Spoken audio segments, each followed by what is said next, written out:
आप तो भाजपा में दशकों सेवा किए हैं और एक प्रकार से गाजीपुर बीजेपी के आप नींव के पत्थर भी रहे हैं जी। अचानक आपका मोहभंग कैसे हो गया?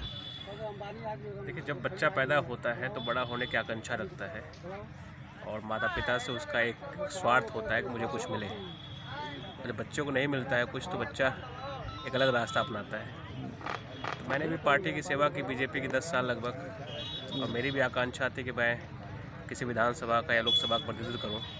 और लगभग 4 बार टिकट मांगने के बाद पार्टी ने वो सम्मान नहीं दिया। और ख़ासकर यहाँ के कुछ नेता लोग थे जिनको लगा कि पार्टी से उनकी है, तो ऐसा महसूस होने लगा कि गाजीपुर में जो भाजपा है वो देश के भाजपा से अलग चलती है।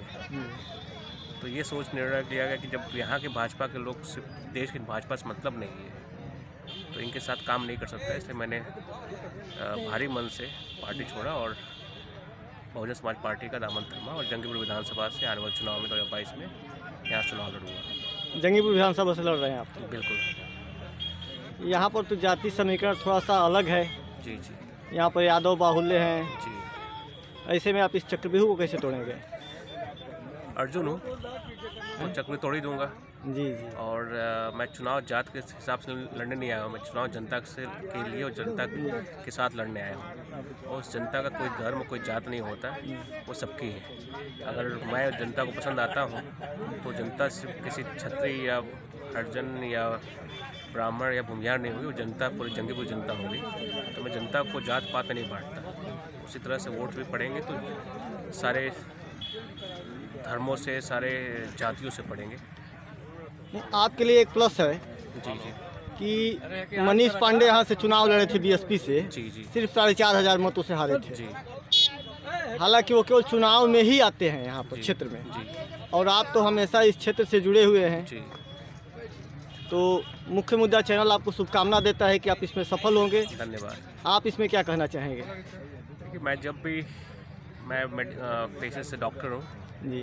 और डॉक्टर सिर्फ हवा में नहीं बनता है, जी। एक कड़ी संघर्ष के साथ बनता है। बचपन से मैं पढ़ने में एक अच्छा रैंक लाता था। जी। मुझे पता था कि भविष्य में कुछ भी करना है तो पढ़ाई से करना है, मेहनत से होगा। जी। पढ़ना अलग होता है पर मेहनत करके पढ़ना और शिक्षा ग्रहण करना अलग बात होती है। जी। तो जब मैंने मेडिकल की शिक्षा ले ली जी। तो सबसे कठिन शिक्षा है, मैंने अमेरिका से पढ़ाई किया है। जी। सबसे कठिन शिक्षा माना जाता है इस धरती पे। जी। तो जब मैंने उसको उत्तीर्ण कर लिया और अच्छे अंकों से उत्तीर्ण किया, जी। 90% प्लस रहा, तो जहाँ वहाँ मैं करके मेडिकल डिग्री ले ली है, तो यहाँ भी मेहनत करके ही। जी। और पिछले 10 साल से मैं मेहनत ही कर रहा हूँ। सिर्फ जंगीपुर ही नहीं, लगभग गाजीपुर के हर कोने में मैं जैसे भी प्रोग्राम्स रहे, जैसे भी रहे, पार्टी के माध्यम से या सामाजिक माध्यम से या फिर जनहित माध्यम से, मैं हमेशा आगे तत्पर रहा। और मेरे अंदर जो भाव है पब्लिक में रहना और पब्लिक की सेवा करना, मैं तो यही सोचता हूँ। जो मैं अमेरिका छोड़ के गाजीपुर में बस गया तो यहाँ छोड़ के कहीं जहाँ जाऊँगा तो भगवान के पास ही जाऊँगा। तो अब एक कर्तव्य के साथ, एक निष्ठा के साथ अपने क्षेत्र में अपने लोगों के लिए सेवा करना है। राजनीति का नज़रिया सिर्फ इसलिए लिया गया है कि राजनीति से मैं बड़े पैटर्न पे सेवा कर सकता हूँ। जी। समाज में सामाजिक चेहरा बन के, समाज सेवी बन के मैं कुछ ही लोगों की मदद कर सकता हूँ, सेवा कर सकता हूँ। या डॉक्टर बन के मैं एक तबके का सेवा कर सकता हूँ। पर राजनीतिक व्यक्ति का दायरा बड़ा होता है। जी। बड़े लेवल पे बड़े लोगों की सेवा कर सकता है, चाहे गरीब हो, चाहे अमीर हो, चाहे मिडिल क्लास हो, उसमें सब लोग आते हैं और पूरा बड़ा एक परिक्रमा मिल जाता है सेवा करने के लिए। भविष्य का विजन क्या है आपका? मेरा देश, मेरा जिला सबसे आगे रहे। ये देश बना है मेरे ज़िले से। जी। तो मेरा तो मकसद यही है कि मेरा ज़िला जब भी रहे तो उस गाजीपुर को एक उत्तीर्ण ज़िले में नाम हो। यहाँ जो मेरे मुद्दे हैं चुनाव के लिए और आगे के लिए, वो नाली, सड़क, खड़ंजा, पानी, रोड में है। ये बेसिक सुविधाएं जो हमारे देश में लगभग इस जनपद में तो बिल्कुल न के बराबर है। और खासकर विधानसभा में मैं लगातार चल रहा हूँ तो मुझे दिख रहा है कि यहाँ पे जो बेसिक सुविधाएं हैं, जो आम जनमानस से ज़्यादा परेशान रोड से है। पानी नहीं मिल रहा पीने को, नालियाँ गांव में बजबजा रही हैं, खड़ंजा नहीं है। देखिए, हर आदमी अपनी 2 वक्त की रोटी कमा लेता है, पर जब तक ये सुविधाएं जो सरकार को देनी चाहिए वो सब सुविधाएं हम दे नहीं पाते, सरकार दे नहीं पाती। क्योंकि प्रतिनिधित्व करने वाला जो व्यक्ति हमारी बातों को संसद में या विधानसभा रखने वाला व्यक्ति है, वो कमज़ोर है, वो बातें रख नहीं पाता।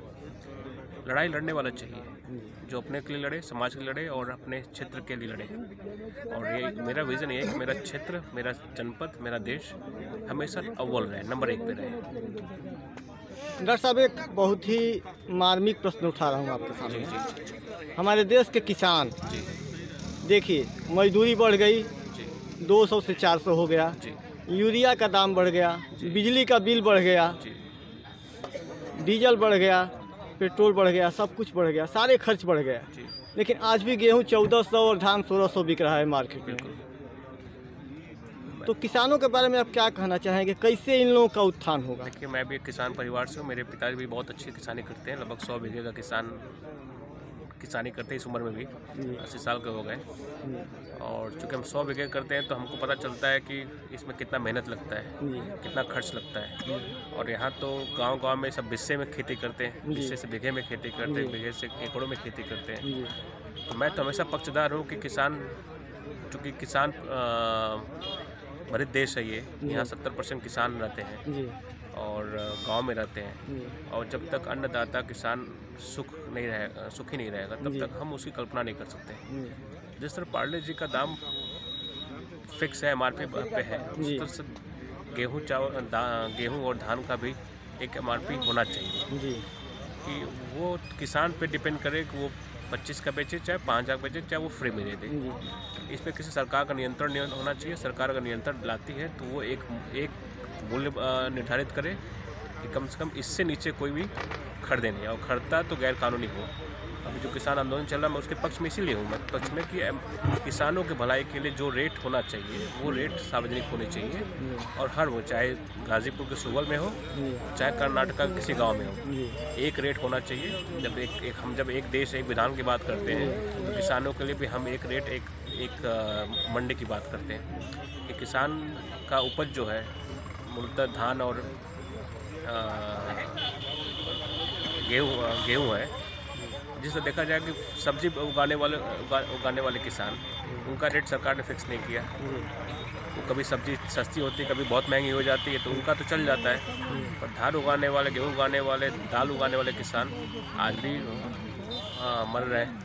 मैं तो इस सरकार से ही बोलना चाहूँगा, मेरा भी विज़न एक ही है कि किसानों का एक हक, एक मूल्य, वो MRP MSP के नाम पे होना चाहिए कि मिनिमम गारंटी इतना सरकार को देना ही होगा कि कोई भी खरीदे, चाहे किसान से मैं खरीदूँ, चाहे सरकार खरीदे, चाहे कोई बनिया खरीदे, अगर 1800 फिक्स किया तो 1800 में ही उनको दिया जाए। सरकार किसान स्वाभिमानी होता है, वो 1800 का 18,000 नहीं मांगेगा, पर वो 1800 ही मिलना चाहिए उसको। इसका नियम सरकार को लाना चाहिए। नहीं डॉक्टर साहब, एक बात और है कि हमारे पड़ोसी देश से, पाकिस्तान है, अन्य देश हैं, वहाँ पर गेहूँ 10,000 रुपये कुंतल है। जी। हमारे किसानों को सरकार द्वारा 6,000 रुपये एक साल में देता है। हमारे यहाँ एक कंपनी नट बनाती है 50 पैसे के, तो कहीं भी दुनिया के किसी कोने में जा सकता है। लेकिन एक बार यदि प्याज का दाम बढ़ता है, गेहूं का दाम बढ़ता है, तो सरकार तुरंत रोक लगा देती है, बॉर्डर के बाहर नहीं जाएगा। तो ये बताइए कि कैसे किसानों का उत्थान होगा? जब महंगाई आएगी, अन्न का थोड़ा सा रेट बढ़ेगा तो सरकार कंट्रोल कर देगी, तो उत्थान कैसे होगा ऐसे में? बड़ा देश है बहुत, पाकिस्तान हमसे 4 गुना छोटा है जी। और भी आसपास देश बहुत छोटे हैं जी। हमारा बड़ा देश है, और इस बड़े देश होने का नुकसान भी, फ़ायदे भी हैं। लगभग 80 करोड़ लोग हमारे जनसंख्या जो है वो गरीबी रेखा के नीचे रहते हैं। सरकार का दायित्व है कि वो 80 करोड़ का देखभाल कैसे होगा। अगर सरकार ये सब चीज़ें, जो कभी रेट बढ़ता है, घटता है, चूँकि ब्लैक मार्केटिंग आज का समस्या नहीं है, ब्लैक मार्केटिंग कई सदियों की समस्या है। और हमारे पूर्वज थे तभी बता सकते थे कि भाई ब्लैक मार्केटिंग तभी थी। 70 के दशक में, 80 के दशक में, 90 दशक में हमेशा ब्लैक मार्केटिंग एक बड़ी मुद्दा रही है। चूँकि देश का जो विचारधारा है, लोगों को विचारधारा, पैसा कमाने का विचारधारा आप पे आ गया है, पैसा ही सब कुछ हो गया है। तो सरकार तो अपने हिसाब से तो कुछ हद तक ठीक रहती है कि ब्लैक मार्केटिंग रोकने के लिए जो मुद्दा अपनाती है, पर ये हमें भी सोचना पड़ेगा, जो हमारे व्यापारी भाई लोग हैं उनको सोचना पड़ेगा कि ब्लैक मार्केटिंग से किसका नुकसान हो रहा है। हमारे गरीब भाइयों का, किसानों का नुकसान हो रहा है। हम तो ब्लैक मार्केटिंग के व्यापारी तो 500 का 5,000 कर ले रहा है, पर किसान तो 500 ही ले पा रहा है। तो सरकार की नीति ऐसी होनी चाहिए, जहाँ होर्डिंग होती है, ब्लैक मार्केटिंग होती है, उस पर कोई ना कोई नियम लाने चाहिए ताकि लोग ब्लैक मार्केटिंग ना कर पाए। अभी अगर आप खेत जाएंगे मार्केट में, चारों तरफ प्याज मिल जाएगा दिखते हुए आपको, चारों तरफ। पर ये कहते हैं कि प्याज महंगा हो गया, क्योंकि प्याज है ही नहीं। पर अगर जब महंगा हो गया, प्याज है नहीं, तो मार्केट में प्याज दिखता कैसे है? दिखना नहीं चाहिए। तो ये लोग एक प्रोपेगेंडा बना के मार्केट में, मंडियों में एक रेट खोलते हैं। पूरी जगह आपको मिल जाएगा, फल मिल जाएगा, आपको प्याज मिल जाएगा, लहसुन चारों तरफ मिल जाएगा, ठेले पे आपको प्याज मिलेगा, हर गांव में आपको प्याज मिलेगा। जब बोलते हैं कि प्याज की कमी हो गई है, कमी नहीं होती कहीं, सब पर हर जगह होता है। पर जो मंडी में लोग व्यापारी बैठे हैं वो एक तरह से गैम्बलिंग करते हैं रेट का। वो बैठ के इन्होंने रेट को खोल दिया कि आज इतने का बिचेगा, तो उतना का रेट पूरे ऑल ओवर इंडिया में। आज का ऑनलाइन ज़माना है, फ़ोन का ज़माना, तुरंत हो जाता है। अच्छा, सरकार यदि आपकी बनती है तो ये गैम्बलिंग को तोड़ेंगे आप? बिल्कुल तोड़ेंगे। हमारी सरकार किसानों की सरकार रहेगी, हमारी सरकार देश की सरकार रहेगी, लोगों के लिए सरकार रहेगी, क्योंकि by the people, for the people and with the people. एक ये जो स्लोगन है, लोगों के लिए, लोगों के साथ और लोगों के द्वारा, ये चीज़ें, ये जब तक कोई सरकार नहीं करेगी तब तक वो सरकार सफल नहीं मानी जाएगी। और मैं जानता हूँ कि देश हमसे बनता है, हम जैसे हार्ड मानस इंसान इनसे बनता है। अगर हम लोग सुरक्षित नहीं रहेंगे, हम लोग भूखे रहेंगे, तो देश कैसे मदद तरक्की कर पाएगा? अफ्रीका का हालत देख लीजिए। तो हम नहीं चाहते कि मेरा भारत अफ्रीका की तरह बने।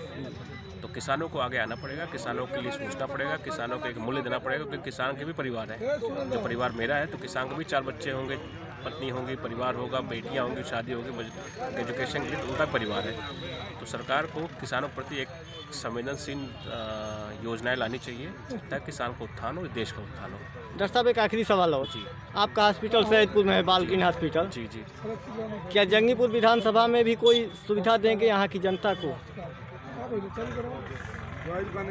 मेडिकल देखिए, सरकार ऑलरेडी बहुत, चूँकि प्राइवेट सेक्टर हॉस्पिटल्स तो बहुत खुलते हैं जी, गाज़ीपुर में तो बहुत ना के बराबर है जी। पर सरकार, मैंने देखा हुआ कि सरकार हर गांव में या ब्लॉक में एक CSC PSC का